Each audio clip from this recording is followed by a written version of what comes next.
قوم سمود کا تعلق قوم عاد کے بعد والے دور سے تھا۔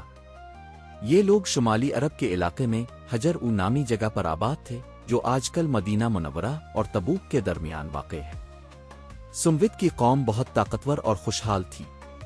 اللہ نے انہیں بہت سی نعمتیں عطا کی تھیں اور وہ پہاڑوں کو تراش کر مکانات اور محلات بنایا کرتے تھے۔ ان کا فن تعمیر بہت مشہور تھا اور وہ اپنے ہاتھوں سے پہاڑوں میں شاندار عمارتیں بناتے تھے۔ اللہ تعالیٰ نے ان کو زمین میں بہت عزت اور قوت عطا کی تھی اور وہ بہت مالدار اور ترقی یافتہ قوم تھے۔ قوم سمود اپنی مادی ترقی اور طاقت کے باوجود اللہ کی نافرمان ہو چکی تھی۔ انہوں نے اللہ کو چھوڑ کر بتوں کی عبادت شروع کر دی تھی اور وہ اپنی دنیاوی آسائشوں میں مست تھے۔ اللہ نے انہیں اپنی ہدایت کے لیے حضرت صالح علیہ السلام کو نبی بنا کر بھیجا تاکہ وہ انہیں توحید کی طرف بلائیں اور بت پرستی سے روکیں۔ حضرت صالح علیہ السلام کی دعوت۔ حضرت صالح علیہ السلام قوم سمود کے اپنے ہی ایک فرد تھے۔ اللہ تعالیٰ نے انہیں اپنی قوم کی ہدایت کے لیے منتخب کیا اور ان پر وحی نازل کی۔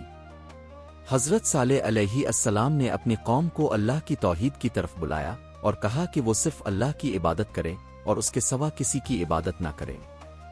انہوں نے قوم کو اللہ کی دی ہوئی نعمتوں کی یاد دہانی کرائی اور کہا کہ اللہ نے انہیں زمین میں آباد کیا، انہیں قوت و دولت عطا کی اور ان پر اپنی بے شمار رحمتیں نازل کیں۔ حضرت صالح علیہ السلام نے اپنی قوم کو شرک اور بت پرستی سے روکنے کی کوشش کی اور کہا، اے میری قوم، اللہ کی عبادت کرو، اس کے سوا تمہارا کوئی معبود نہیں۔ حضرت صالح علیہ السلام کی دعوت پر قوم سمود نے مذاق اڑانا شروع کر دیا۔ انہوں نے حضرت صالح علیہ السلام کی باتوں کا مذاق اڑایا اور کہا کہ اب بھی ہم جیسے ایک انسان ہیں تو اب کی باتوں میں ہم کیسے یقین کریں۔ قوم نے حضرت صالح علیہ السلام کی توحید کی دعوت کو قبول کرنے سے انکار کر دیا اور ضد اور سرکشی کا راستہ اختیار کیا۔ ان کے سرداروں نے حضرت صالح علیہ السلام کو جھوٹا قرار دیا اور کہا کہ اگر آپ واقعی اللہ کے نبی ہیں تو ہمیں کوئی واضح نشانی دکھائیں تاکہ ہم یقین کریں۔ اونٹنی کا معجزہ۔ قوم سمود نے حضرت صالح علیہ السلام سے ایک معجزہ کا مطالبہ کیا۔ انہوں نے کہا کہ اگر آپ واقعی اللہ کے نبی ہیں تو اس پہاڑ سے ایک زندہ اونٹنی نکال کر دکھائیں۔ حضرت صالح علیہ السلام نے اللہ سے دعا کی اور اللہ تعالیٰ نے ان کی دعا قبول کی۔ اللہ کی قدرت سے پہاڑ پھٹ گیا اور اس میں سے ایک بہت بڑی اور خوبصورت اونٹنی نکلی جو حضرت صالح علیہ السلام کا معجزہ تھا۔ یہ اونٹنی اللہ کی نشانی تھی اور حضرت صالح علیہ السلام نے قوم کو حکم دیا کہ وہ اس اونٹنی کا احترام کریں اور اسے کوئی نقصان نہ پہنچائیں۔ حضرت صالح علیہ السلام نے کہا کہ اے میری قوم، یہ اللہ کی اونٹنی ہے جو تمہارے لیے نشانی ہے، اسے چھوڑ دو کہ یہ اللہ کی زمین میں چرے اور اسے کوئی تکلیف نہ پہنچاؤ ورنہ تمہیں جلد ایک بڑا عذاب آلے گا۔ اللہ تعالیٰ نے قوم کو حکم دیا تھا کہ ایک دن اونٹنی پانی پیے گی اور ایک دن تم پانی پیو گے۔ یہ نظام اللہ کی طرف سے مقرر کیا گیا تھا اور حضرت صالح علیہ السلام نے انہیں خبردار کیا کہ اگر وہ اس اونٹنی کو نقصان پہنچائیں گے تو اللہ کا عذاب ان پر نازل ہوگا۔ قوم کی سرکشی اور اونٹنی کا قتل۔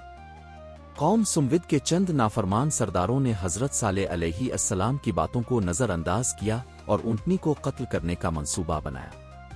ان لوگوں میں خاص طور پر 9 سردار شامل تھے جو اس سرکشی میں پیش تھے۔ انہوں نے ایک ناپاک سازش کے تحت اونٹنی کی ٹانگیں کاٹ کر اسے ہلاک کر دیا۔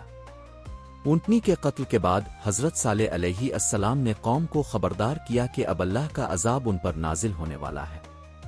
حضرت صالح علیہ السلام نے فرمایا کہ 3 دن کے اندر تم پر عذاب آئے گا اور یہ وعدہ ہرگز جھوٹا نہیں۔ حضرت صالح علیہ السلام کی یہ تنبیہ سن کر بھی قوم سمود نے ان کی باتوں کا مذاق اڑایا اور عذاب کو جھوٹا قرار دیا، لیکن اللہ کا وعدہ سچا تھا۔ تیسرے دن اللہ کا عذاب نازل ہوا۔ ایک زبردست زلزلہ آیا اور آسمان سے ایک ہولناک چیخ سنائی دی جس سے پوری قوم سمود تباہ و برباد ہو گئی۔ ان کے تمام لوگ اپنے محلات اور مکانات میں مردہ پڑے تھے۔ قرآن میں اللہ تعالیٰ فرماتا ہے، اور وہ جنہوں نے ظلم کیا تھا انہیں ایک ہولناک چیخ نے پکڑ لیا اور وہ اپنے گھروں میں اوندھے پڑے رہ گئے۔ حضرت صالح علیہ السلام اور ان کے چند مومنین پیروکار اس عذاب سے محفوظ رہے۔ حضرت صالح علیہ السلام نے اپنی قوم کی تباہی دیکھ کر فرمایا، اے میری قوم، میں نے تمہیں اللہ کا پیغام پہنچا دیا،